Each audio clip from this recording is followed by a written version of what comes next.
Hello friends, എല്ലാവർക്കും നമസ്കാരം. നമ്മളിപ്പോൾ നടന്നുകൊണ്ടിരിക്കുന്നത് ഞാൻ കുറേ കാലമായിട്ട് വാങ്ങിക്കാൻ ആഗ്രഹിക്കുന്ന ഒരു ഐറ്റം വാങ്ങിക്കാനാണ്. അതെന്താണെന്ന് ഡീറ്റെയിലായിട്ട് പറയാം. അതിന് മുമ്പായിട്ട് നമ്മുടെ ഇൻസ്റ്റാഗ്രാം പേജിലും യൂട്യൂബിലും ഒക്കെ ആയിട്ട് നമ്മൾ വീഡിയോസ് എടുത്തുകൊണ്ടിരുന്നത് നമ്മുടെ iPhone 15 പ്രോയിലായിരുന്നു. ഞാനത് റിട്ടേൺ ചെയ്തു. എങ്ങനെയാണെന്ന് വെച്ച് കഴിഞ്ഞാൽ നമുക്ക് നമ്മുടെ സർവീസ് പ്രൊവൈഡർ, അതായത് സിം പ്രൊവൈഡറിൻ്റെ അണ്ടറിലൊരു കോൺട്രാക്റ്റ് ഉണ്ടായിരുന്നു. 2 വർഷം കഴിഞ്ഞിട്ട് ഒന്നെങ്കിൽ കുറച്ച് എമൗണ്ട് കൊടുത്ത് ഫോൺ കീപ്പ് ചെയ്യാം, അല്ലെങ്കിൽ പൈസ ഒന്നും കൊടുക്കണ്ട, ഫോൺ റിട്ടേൺ ചെയ്യാം. മന്ത്ലി ഞാൻ കുറച്ച് എമൗണ്ട് അടയ്ക്കുന്നുണ്ടായിരുന്നു എങ്കിൽ പോലും. അപ്പോൾ ഞാൻ എന്താണെന്ന് വെച്ച് കഴിഞ്ഞാൽ ഈ ഫോൺ അങ്ങ് റിട്ടേൺ ചെയ്തു. എന്നാന്ന് വെച്ച് കഴിഞ്ഞാൽ കുറേ കാലമായിട്ടുള്ള ആഗ്രഹമായിരുന്നു ഒരു ക്യാമറ വാങ്ങണം എന്നുള്ളത്. ഞാനൊരു പ്രൊഫഷണൽ വീഡിയോഗ്രാഫറോ ഫോട്ടോഗ്രാഫറൊന്നും അല്ല, ഒരു ബിഗിനറാണ്. അപ്പോൾ ഒരു ബിഗിനർ ഫ്രണ്ട്ലി ആയിട്ടുള്ള കുഞ്ഞ് ക്യാമറ, ഒരു പോക്കറ്റ് ഫ്രണ്ട്ലി ആയിട്ടൊരു ക്യാമറ വേണമെങ്കിൽ നോക്കി ChatGPT ഒക്കെ നോക്കിയപ്പം സോണിയുടെ അണ്ടറിൽ കുറച്ചധികം മോഡൽസ് ഉണ്ടെന്നുള്ളത് മനസ്സിലായി. നാളെ കാലത്ത് 10 മണിക്ക് ജപ്പാനിലേക്ക് പോകണ്ടേ? അവിടെ ചെന്നാൽ സോണി കമ്പനിക്കാരൻ നേരിട്ട് വാങ്ങിക്കാമല്ലോ, ഒറിജിനൽ ആയിക്കോട്ടെ. അങ്ങനെ നമ്മൾ ഫസ്റ്റ് ചൂസ് ചെയ്ത മോഡലായിരുന്നു സോണി ZV-1F എന്ന് പറയുന്നത്. വളരെ കുഞ്ഞ് ക്യാമറയാണ്, പോക്കറ്റിൽ ഒതുങ്ങിയിരിക്കും. മാത്രമല്ല ബഡ്ജറ്റും നല്ല രീതിയിൽ കുറവായിരുന്നു. അത് ഏകദേശം $550-650 നമുക്ക് ഈ ക്യാമറ കിട്ടുമായിരുന്നു. പക്ഷേ അതിനകത്തുള്ളൊരു പ്രശ്നം എന്താണെന്ന് വെച്ച് കഴിഞ്ഞാൽ ZV-1F എന്ന് പറഞ്ഞെങ്കിൽ ഫിക്സഡ് ലെൻസാണ്. അത് 20 mm ഒരു ഫിക്സഡ് ലെൻസായിരുന്നു വരുന്നത്. നമുക്ക് സൂമിംഗ് ഒന്നും പറ്റില്ല. ഡിജിറ്റലി സൂം ചെയ്യാൻ പറ്റും, ഏകദേശം ഒരു 4x മാത്രമേ നമുക്ക് ഇതിനകത്ത് സൂം അവൈലബിൾ ഉള്ളൂ. ഒരു പ്രോഡക്റ്റ് എടുത്ത് റിവ്യൂ ചെയ്തപ്പോൾ കുറച്ച് സൂമൊക്കെ ചെയ്ത് ബാക്ക്ഗ്രൗണ്ട് ബ്ലറൊക്കെ ചെയ്ത് എടുക്കണമെന്നുണ്ടെങ്കിൽ അത് നടക്കത്തില്ല. അതുകൊണ്ട് ഞാൻ ആ ഒരു പ്രോഡക്റ്റിൽ നിന്ന് അടുത്ത മോഡലിലേക്ക് ജമ്പ് ചെയ്തു.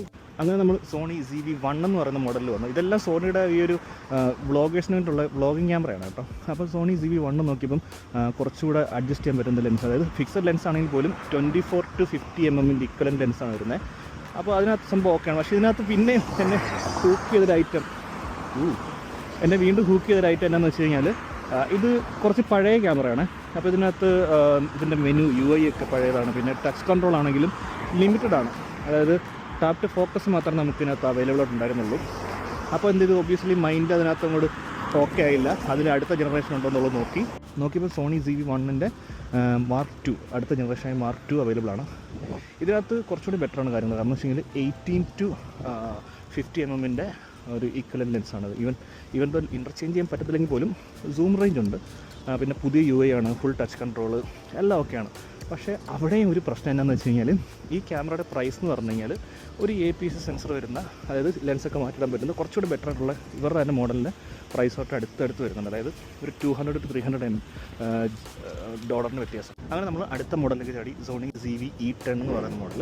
ഇത് എല്ലാം ഓക്കെ ആയിട്ട് തോന്നിയത് ലെൻസ് മാറ്റിയിടാം. ഫ്യൂച്ചറിൽ എന്തെങ്കിലും ഒരു അപ്ഗ്രേഡ് ചെയ്യണമെന്നുണ്ടെങ്കിൽ ലെൻസ് നമുക്ക് വേണമെങ്കിൽ വാങ്ങിച്ച് യൂസ് ചെയ്യാൻ പറ്റും.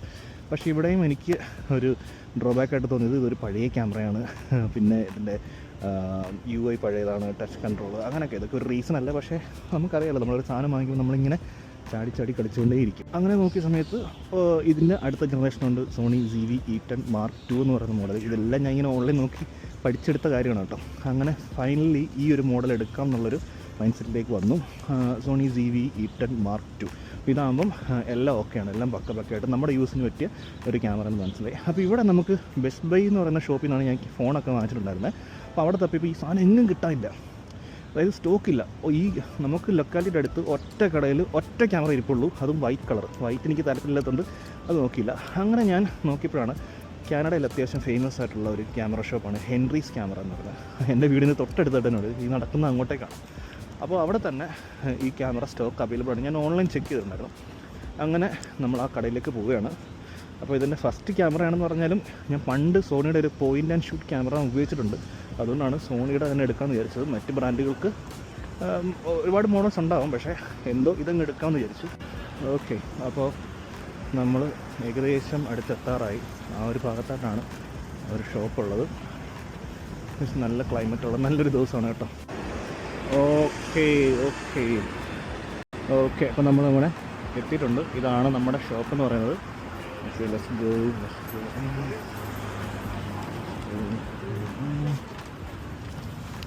1 hour later. ഓക്കെ, അപ്പം നമ്മൾ ഇങ്ങോട്ട് ക്യാമറ വാങ്ങിച്ചിട്ടുണ്ട്. ഇനി നേരെ വീട്ടിലേക്ക് പോകാം. സംഭവം നൈസായിരുന്നു, നൈസ് കിടിലൻ ഷോപ്പായിരുന്നു. നമ്മൾ ആദ്യം വാങ്ങാനായിട്ട് ഉദ്ദേശിച്ച ക്യാമറ എല്ലാം അവിടെ സ്റ്റോക്ക് ഉണ്ടായിരുന്നു കേട്ടോ. 1F, ZV-1, E10 Mark II എല്ലാം ഉണ്ടായിരുന്നു. അപ്പോൾ എന്തായാലും അവിടെ ഉണ്ടായിരുന്ന പുള്ളിക്കാരൻ നൈസായിരുന്നു. എനിക്കൊരു 20 മിനിറ്റോളം പുള്ളി ക്ലാസ്സൊക്കെ എടുത്തു. ഓൾമോസ്റ്റ് എല്ലാം എനിക്ക് പറഞ്ഞു തന്നു. പിന്നെ ഒരു ഡെമോ ഡിവൈസ് എനിക്ക് യൂസ് ചെയ്യാനായിട്ട് തന്നു. അപ്പോൾ ആ ടൈമിൽ എനിക്കിത് യൂസ് ചെയ്ത് ഈ സംഭവം എനിക്ക് പറ്റുമോ ഇല്ലയോ എന്നുള്ളൊരു കോൺഫിഡൻസ് നമുക്ക് കിട്ടണം. എന്നാലും നമ്മൾ ഇത്ര വിലയുള്ള സാധനം വാങ്ങിക്കാൻ പറ്റുള്ളൂ. അത് എനിക്ക് പക്ക അടിപൊളിയായിട്ട് തോന്നി ഇവിടെ സർവീസ്. അപ്പോൾ നമ്മളിന്ന് ഐറ്റം വാങ്ങിയിട്ടുണ്ട്. അപ്പോൾ ഇനി അതിൻ്റെ ബാക്കി വിശേഷങ്ങൾ അടുത്ത വീഡിയോ കാണാം. ബൈ.